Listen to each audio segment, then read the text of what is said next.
Assalamu alaikum. Welcome to the Lawful Language. Today, our topic of discussion is admissions. Admission is a very important topic in civil and criminal cases. So, admission is originated from common law. ये common law से originated किया गया है. And it is a presumption that person will not make an untrust statement against his own interest. मतलब कि ये presume किया जाता है कि एक इंसान अपने बारे में कोई गलत स्टेटमेंट नहीं देगा या अपने खिलाफ स्टेटमेंट नहीं देगा. Admission is also recognized by Sunnah and Holy Quran. Let's move toward definition. According to Article 30 of Qanun-e-Shahadat, an admission is a statement, oral or documentary, which suggests any inference as to any fact in issue or relevant fact. Admission ऐसे statement हैं जो कि oral भी हो सकते हैं और documentary भी, और कोई inference शो करते हैं fact in issue और relevant fact के साथ. इसका मतलब है अंदाजा लगाते हैं किसी फैक्ट इन इशू मतलब है मेन रीजन ऑफ डिस्प्यूट, जो रीजन हो जिसपे कोई झगड़ा, कोई भी बात, कोई भी इशू क्रिएट हुआ हो, वो है fact in issue.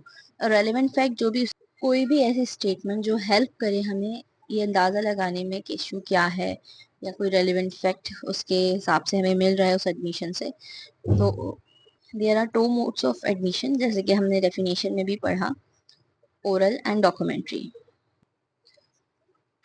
Oral statements may be admissions if any inference can be drawn. अगर कोई उससे अंदाजा लगाया जा सकता है, कोई ताल्लुक बनता है, तो वो admissible हो सकती हैं अगर उससे कोई नतीजा निकाला जा सके. लेकिन इसकी कुछ कंडीशन है.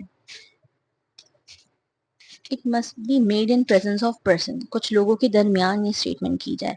Statement by gazetted is not admissible.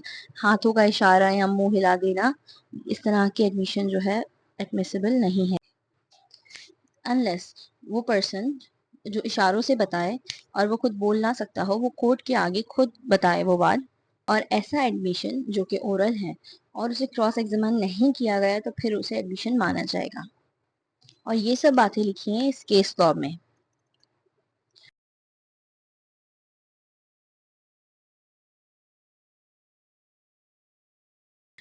और एडमिशन डॉक्यूमेंट्री फॉर्म में भी दी जा सकती हैं, रिटन फॉर्म में दी जा सकती हैं, जैसे कि FIR, प्लीडिंग्स, पिटीशन एक्सेट्रा. एक केस लॉ में बताया गया है कि admission made in written statement has altogether a different legal significance than an admission made generally. मतलब रिटन एडमिशंस की एक अलग इम्पोर्टेंस है. Statement which are not admissions, वो स्टेटमेंट जो एडमिशन नहीं हो सकते, वो क्या है? Statement in one's own favour, अपने आप की फेवर में कोई स्टेटमेंट देना एडमिशन नहीं कहलाता. इनकम्प्लीट स्टेटमेंट, कोई आधी अधूरी बात कर देना, वो भी एडमिशन नहीं है. या ऐसी स्टेटमेंट जो विद एम्बिग्यूटी हो. एम्बिग्यूटी क्या होता है? एम्बिग्यूटी मतलब कि बात में कुछ पजल होना, कोई सीधी बात समझ में ना आए, डबल स्पीकिंग करना, दो बातें बोल जाना जिसमें हम कोई एक मीनिंग ना निकाल पाए, तो उसको हम एम्बिग्यूटी बोलते हैं.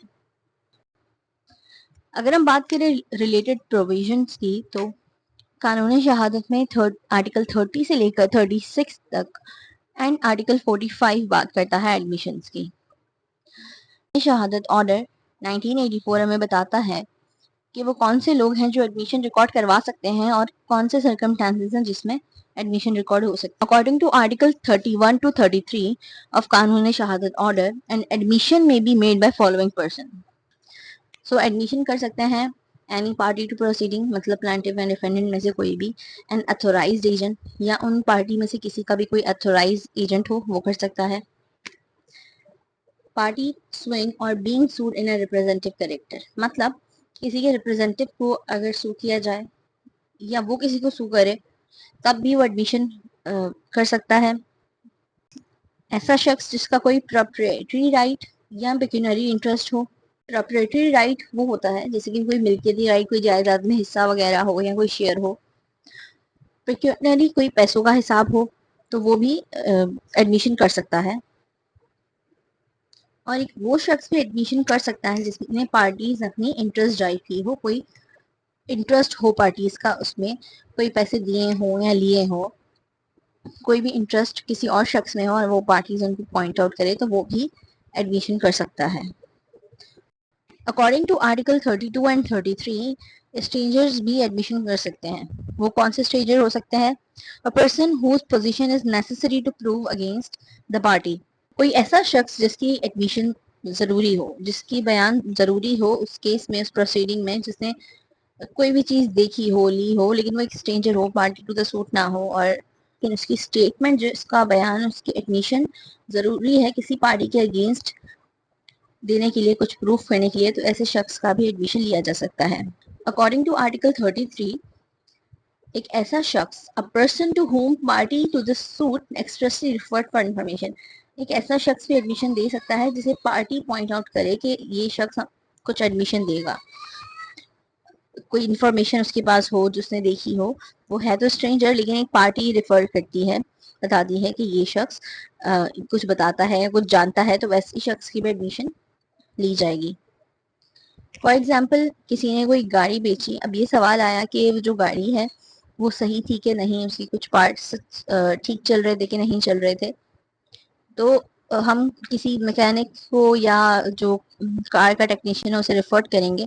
इस तरह वो एक स्ट्रेंजर है, पार्टी टू द सूट नहीं है, इस तरह उसका एडमिशन काबिल कबूल होगा। Proof of admission under article 34। Article 34 बात करता है प्रूफ ऑफ एडमिशन की। It is a negative evidence. Admission एक नेगेटिव एविडेंस है। एडमिशन मेकर के इंटरेस्ट के अगेंस्ट प्रूफ किया जा सकता है, लेकिन एडमिशन वो शख्स प्रूफ नहीं कर सकता जिसने दिया हो। मतलब कि जिसने एडमिशन की हो उसके ही फेवर में एडमिशन जाए, ऐसा नहीं हो सकता। But where there is rule there is an exception. यहाँ पे कुछ एक्सेप्शन दी जाती हैं जिसमें एडमिशन किसी के फेवर में जाए, जैसे कि विल और डायरी ऑफ डेड पर्सन। किसी मरे हुए इंसान ने कुछ विल में लिख लिया या वो अपनी डेली डायरी में जो चीज़ें मेंशन करते हैं वो उनके फेवर में जा सकता है।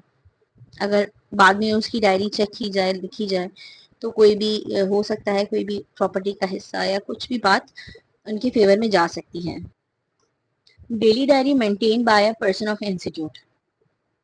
कोई भी शख्स जो कि अपनी डेली डायरी मेंटेन करता हो, या उसके ऑफिस में या कहीं भी जहाँ पे वो काम करता है वहाँ पे वो मेंटेन किया जाता हो कि ये पर्सन कुछ काम के लिए यहाँ पे गया, किसी प्रोफेशनल अपने ऑफिस के काम की वजह से, वो रिकॉर्ड मेंटेन किया हुआ भी उस पर्सन के फेवर में जा सकता है। सम पर्सनल कंडक्ट, कुछ पर्सनल कंडक्ट भी एडमिशन देने वाले के फेवर में जा सकते हैं। फॉर एग्जाम्पल, एक शख्स पे इल्ज़ाम लगाया जाए कि वो कुछ जाली नोट लेकर कहीं जा रहा है, या वो जाली नोट पोजेस करता है, लेकिन वो ये एडमिट करे कि उसने किसी शख्स से पूछा है, किसी एक्सपर्ट से पूछा और एग्जामाइन कराया इन नोट्स को, लेकिन उन्होंने कहा कि ये जाली नहीं है, तो वो इसका पर्सनल कंडक्ट था, तो वो भी उसके फेवर में जा सकता है। अब आते हैं एविडेंटरी वैल्यू ऑफ एडमिशन की तरफ। Admissibility of admissions depend upon the circumstances. Circumstances पे डिपेंड करना है कि एडमिशन एडमिसिबल होगी कि नहीं। Admission is not conclusive but mayor evidence. ये एक कॉन्क्लूसिव प्रूफ नहीं है, बस एक एविडेंस, एक सबूत के तौर पे इसे लिया जाता है। इसलिए एक इसको एक्सप्लेन भी कर सकते हैं, इसको डिस्ट्रॉय भी कर सकता है। रिवर्ट मतलब डिस्ट्रॉय भी किया जा सकता है किसी और एविडेंस से। इस पे एक केस लॉ डिस्कस करते हैं कि an admission becomes a substantive piece of evidence against its maker and it is not even necessary for the person to relying on it and confront the maker. यहाँ पे confront का मतलब है challenge करना। Article 35 of कानूनी शहादत बात करता है कि डॉक्यूमेंट्स का एडमिशन, ओरल एडमिशन कब रेलिवेंट होता है। जनरली तो oral admission as to the contents of documents are not relevant. हम डॉक्यूमेंट का जो कंटेंट है उसके बारे में ओरल एडमिशन नहीं दे सकते, वो एडमिसिबल नहीं है, रेलिवेंट नहीं है। Unless the party is entitled to give secondary evidence of the content of document under the rules. इसको हम रीड करेंगे with आर्टिकल 76 ऑफ कानून शहादत। उसमें हमें ये पता चलेगा कि कौन से डॉक्यूमेंट्स हैं जिनका ओरल एडमिशन दिया जा सकता है, और genuineness of document produce is in question. मतलब डॉक्यूमेंट में कोई एम्बिग्युइटी हो या उनका जेन्युइन है या नहीं है, वो प्रूव करना हो कि ये सही डॉक्यूमेंट है कि नहीं है, उसको प्रूव करने के लिए हम ओरल एडमिशन दे सकते हैं। आर्टिकल 36 बात करता है ऐसे एडमिशन की जिसमें कोई पार्टी इंटेंशन रखती हो टू डिफीट द कोर्ट, मतलब कोर्ट को गुमराह करने की इंटेंशन रखती हो, कोई ऐसा एविडेंस दे जिसमें इशू फ्रेम ना हो सके, वो बात को घुमाने की करे, और इस तरह के एडमिशंस दे जो हेयर से हो, जो जिनका कोई बुनियाद ना हो, ऐसे एडमिशन रेलेवेंट नहीं है, क्योंकि कोर्ट कहेगा कि पहले उन एडमिशन को आप प्रूव करें। Effect of admission under article 45। Article 45 बात करता है कि admission are not conclusive proof, जैसे हमने पहले भी बात की, एडमिशन एक कॉन्क्लूसिव प्रूफ नहीं है, but may operate as estoppel, लेकिन एक स्टॉपल की तरह ऑपरेट किया जा सकता है। मतलब जिस हद तक आपने बात को एडमिट कर लिया, अब वो चेंज नहीं हो सकती। हाँ, उसको डिस्प्रूव किया जा सकता है किसी और एविडेंस से, लेकिन अब आप उस बात से मुकर नहीं सकते। फॉर एग्जाम्पल, आपने किसी से पैसे उधार लिए और आपने ये एडमिट कर लिया कि हाँ मैंने पैसे उधार लिए हैं, तो बस आपने एडमिट कर लिया, अब आप इस बात से मुकर नहीं सकते। हाँ, किसी और एविडेंस में कोई और प्रूव कर सकता है कि ये इंसान झूठ बोल रहा है, इसने नहीं लिए, इस तरह प्रूव हो सकता है, लेकिन आप खुद अपनी बात से मुकर नहीं सकते। आप पे स्टॉपर लग गया कि बस आपने पैसे लिए। इसमें हम एक केस और डिस्कस करते हैं कि एडमिशन अंडर आर्टिकल 45 में become foundation of rights coupled with other facts. By themselves, admission are nothing more than items of evidence which are not in any sense final. They have no quality of conclusiveness. Admission shift the onus. Onus मतलब burden. एक case law में discuss किया गया है कि when admission is made against a person, burden of proof shifts to him that it is not true. मतलब किसी के खिलाफ अगर कोई एडमिशन दी जाए, तो जिसके खिलाफ एडमिशन हुई है अब उसको प्रूफ करना पड़ेगा कि ये इस बात सही नहीं है। वो बर्डन ऑफ प्रूफ उस शख्स पे शिफ्ट हो जाता है जिसके खिलाफ एडमिशन दी जाए। Move towards our last part, that is kinds of admission. There are three kinds of admission, that is judicial or formal admission, extrajudicial or informal admission, and vicarious admissions. Judicial या formal admission एक ऐसा admission है जो proceeding के दौरान बनाया जाए, जैसे कि इन प्लीडिंग्स, डब्ल्यूएस में हम देते हैं, रिटन स्टेटमेंट में जो हम एडमिशन करते हैं, इस तरह के एडमिशंस, आंसर ऑफ इंटरोगेटरीज, जो हमें सवाल पूछे जाते हैं इन रिटन, उसके हम जवाब देते हैं, वैसे एडमिशंस जुडिशियल एडमिशन कहलाते हैं। Answer to the notice to admit fact, किसी भी कोई भी नोटिस आए किसी भी फैक्ट के बारे में, उसको हम एडमिट करते हैं या नहीं करते, वो एडमिशन है। Answer to a notice to admit document, कोई भी डॉक्यूमेंट के बारे में आएगी, किसी भी डॉक्यूमेंट को एडमिट करना, वो भी एक फॉर्मल एडमिशन है। अब बात करते हैं एक्स्ट्रा जुडिशियल और informal admission. Admission made without any reference to judicial proceeding are extra judicial या इनफॉर्मल एडमिशन।